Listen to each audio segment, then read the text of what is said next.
Assalamualaikum warahmatullahi wabarakatuh.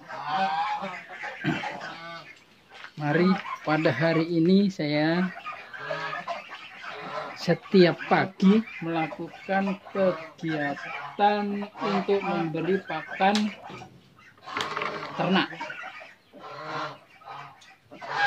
Biasa ini nasi yang dari tangga, ini nasi bekas ini. Di tangga, di tetangga dikasihkan depan rumah, kita tinggal ngambil aja, nggak seberapa ya, alhamdulillah.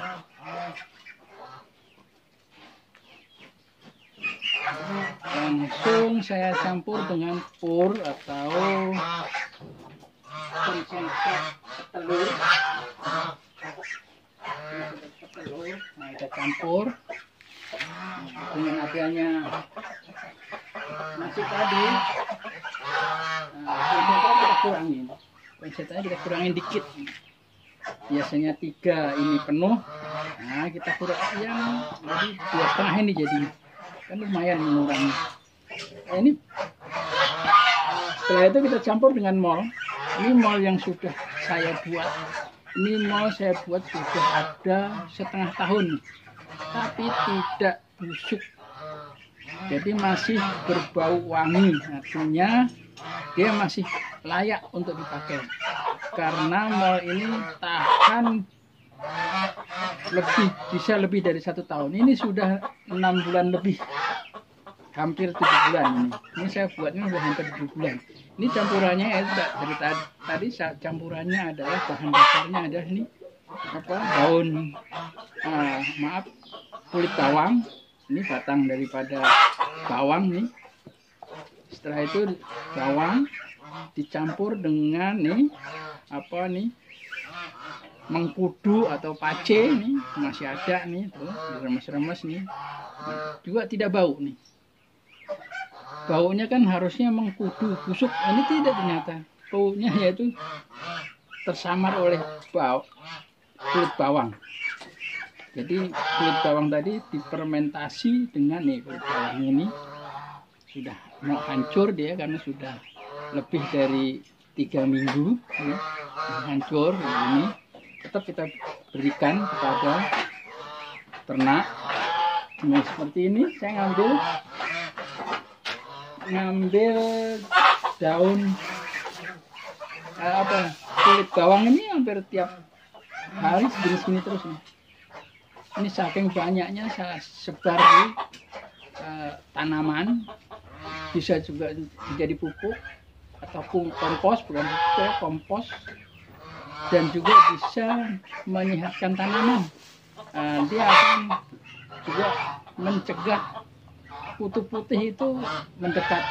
Dia mencegah untuk tidak mendekat. Jadi dengan ada bau bawang saja dia sudah menghindar.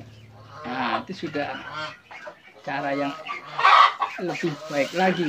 Jadi kalau kita sebarkan ini, kutu putih itu sudah menjauh karena dengan adanya baunya bawang ini. Apalagi dia di situ dibusuk, baunya juga kulit bawang, sehingga kutu putih atau apa ikutnya itu yang suka nempel di daun menyebabkan daun keriting. Nah, ini bisa mencegahnya, bisa mencegah untuk menghilangkan dia. Jadi tanpa disemprot pun dia sudah terhindar karena dengan adanya bau kulit bawang. Karena kulit bawang ini kalau dibiarkan atau dicampurkan langsung saja di bawah tanaman, dan dia akan membusuk dan bau bawang sangat menyengat sehingga kutu putih itu menghindar. Di samping itu juga saya menyemprotkan daun tanaman itu juga menggunakan molnya. Tujuannya apa? Biar daunnya itu subur. Jadi bukan untuk menghilangkan kutunya lagi, tapi menyuburkan daunnya. Jadi pemupukan dari daun. Nah, setelah itu mari kita campur. Nih, saya campur nih. Kita aduk dulu ya, saya campur. Udah begini aja makanannya, nggak susah-susah. Kalau kita mau peternak itu hal yang hal yang mudah sebenarnya, tidak sulit. tidak perlu daun dicacah-cacah. Daun dicacah lebih baik, cuman waktu kan juga tersita oleh penyiapannya dan sebagainya. Ini cukup begini saja. Nanti kalau ada daun atau sayuran lempar saja, karena di dalam pencernaan ternak ini sudah di dalam perutnya. Jadi kalau dia makan sayuran pun sudah cukup untuk ini sayuran murni ya mungkin. Jadi saya nggak perlu mencacah, ini cukup dibuang-buang gitu aja. Tapi alhamdulillah sehat-sehat ternak. Alhamdulillah ya. Mudah-mudahan jangan sakit lah ini. Alhamdulillah sehat, banyak kan sehatnya. Tuh kan. Cukup begini saja udah. Nggak perlu susah-susah atau menyita waktu. Ini sebentar doang nyiapinnya. Sedangkan bersihkan kandangnya itu seminggu sekali. Ngasih airnya 2 hari sekali, ngasih air minumnya 2 hari sekali. Kan mirip ya. Nyuci tempat air minumnya 2 hari sekali. Itu kan yang di kandang untuk yang anakan. Tapi kalau untuk yang dewasa nggak perlu dibersihkan. Dia begitu ada kotoran langsung terserap dengan tanah, kena hujan terserap dengan tanah. Kalau kita kira-kira agak bau dikit ya kita semprot dengan mol itu atau POC. Mol itu mikroorganisme lokal, atau POC pupuk organik cair. Dia disebut mol lokal itu karena apa? Sumber atau bahan-bahannya itu dari sekitar kita saja, tidak jauh-jauh. Maka itu mol ini seandainya dibuat di daerah saya, itu belum tentu cocok untuk daerah yang lainnya. Jadi harus di sana harus membuatnya sendiri. Bahan fermentasinya atau bahan untuk memfermentasikannya juga mudah didapat. Misalnya bisa menggunakan ragi, tape, atau bisa menggunakan dengan tape itu sendiri ya. Bisa menggunakan dengan minuman yang berfermentasi, susu dari susu yang telah difermentasi boleh, yang dijual di pasaran tuh boleh, itu juga bagus. Atau dari E4. Atau E4 itu kan ada yang untuk tanaman, ada juga yang untuk ternak. Jadi terpisah. Nah itu kalau itu kan kita kurang ini ya, kurang gimana ya, karena terpisah-pisah jadi belas dua. Untuk tanaman beli tersendiri, untuk ternak beli tersendiri. Ini cukup. Saya membuat bahan dasarnya yaitu tape atau susu yang terfermentasi yang dijual di pasaran.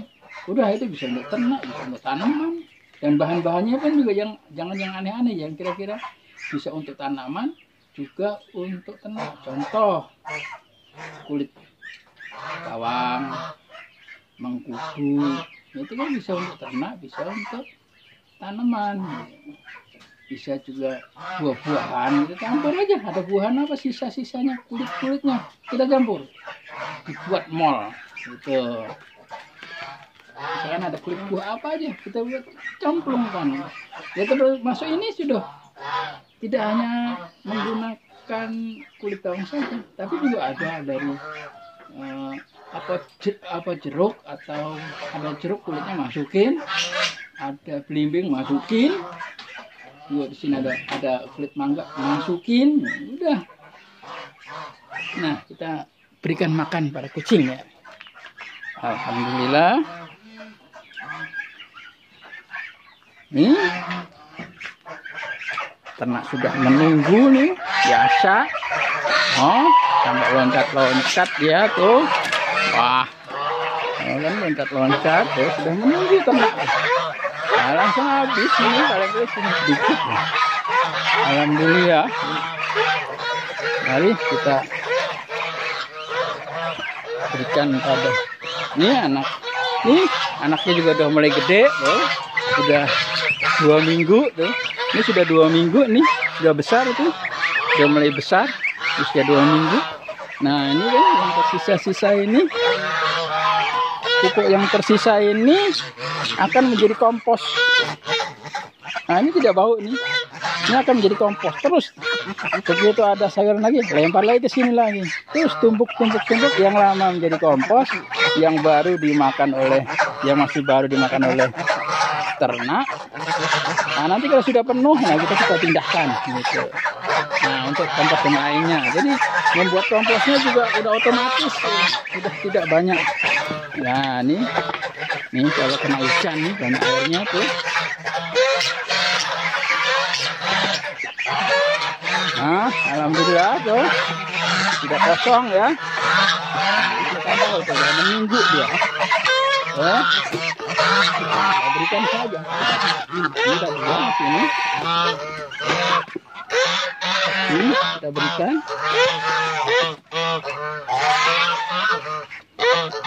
Inilah kegiatan sehari-hari ini, memberi makan ini. Kalau kita ada keperluan sehari atau 2 hari atau 3 hari, udah kita siapkan aja makanan yang banyak, yang yang banyak. Itu kira-kira 3 hari, udah kita masih sehat, masih ini. Tapi kita memberi makanannya harus yang banyak. Karena apa? Kita tinggal selama 3 hari. Persiapan untuk 3 hari.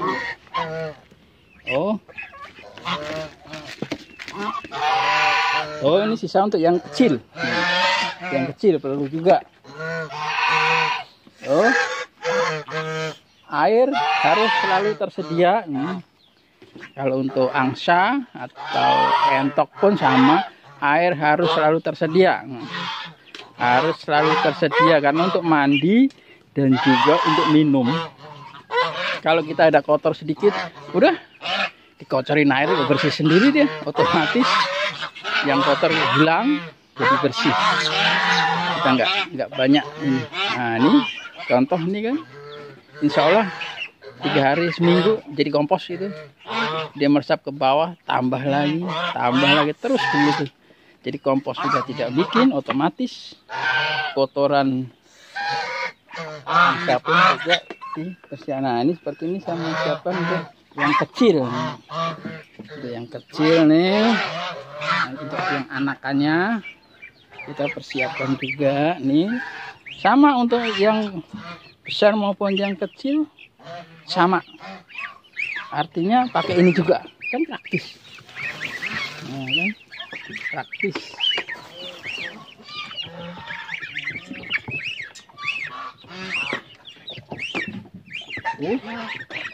Kosong. Kita beri.